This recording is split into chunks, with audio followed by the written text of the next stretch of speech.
नमस्कार,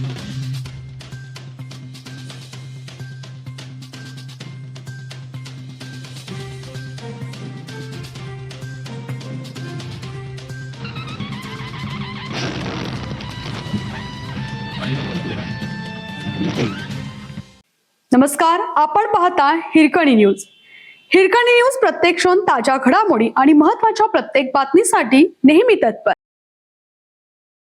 सैनिक टाकळी येथील प्रस्तावित MIDC रद्द करा. सैनिक टाकळी आमरण उपोषण सुरू. प्रशासनाकडून दखल घेतली नाही तर शनिवारी रास्ता रोको करणार. दीपक पाटील.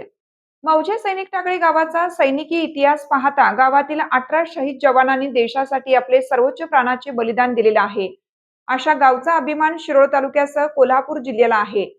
अशा गावांमध्ये शिरोळ तालुक्याचे आमदार राजेंद्र पाटील यड्रावकर सो यांच्या मागणीनुसार MIDC लादली जात आहे.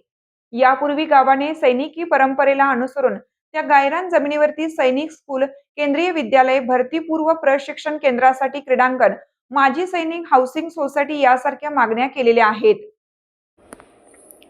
या सर्व मागण्या डावलून त्या ठिकाणी शिरोळ तालुक्याचे विद्यमान आमदार यांच्याकडून MIDC लादण्याचा प्रयत्न होत आहे. शहीद जवानांच्या भूमीमध्ये MIDC लादून इथली संस्कृती, मराठा समाजाची अस्मिता नष्ट करण्याचा प्रयत्न होत आहे. त्यामुळे टाकळी पंचक्रोशीतील गावकऱ्यांचं त्या विरोधात आज गुरुवार दिनांक 9 जुलैपासून अमर जवान हुतात्मा स्मारक टाकळी या ठिकाणी उपोषण सुरू आहे. उपोषणामध्ये दीपक पाटील, विनोद पाटील, अमर वासमकर, प्रदीप पाटील यांनी अन्नत्याग उपोषण सुरू ठेवलं आहे. पण आज दिवसभरात तालुका प्रशासन किंवा विद्यमान आमदार साहेबांच्याकडून कोणतीही दखल घेतलेली नाही.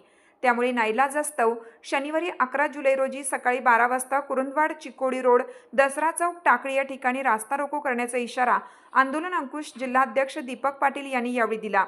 यावेळी संभाजी पाटील, सिद्धू पाटील, राजेश कदम, आत्माराम पाटील, धनाजी पाटील, दत्ता दुर्गुडे, हनुमंत पाटील, अमर पाटील, सुनील कोष्टी, शिवाजी बाबर, नवनाथ पाटील यांच्यासह टाकळी पंचक्रोशीतील आजी माजी सैनिकांसह शेतकरी नागरिक मोठ्या संख्येने उपस्थित होते.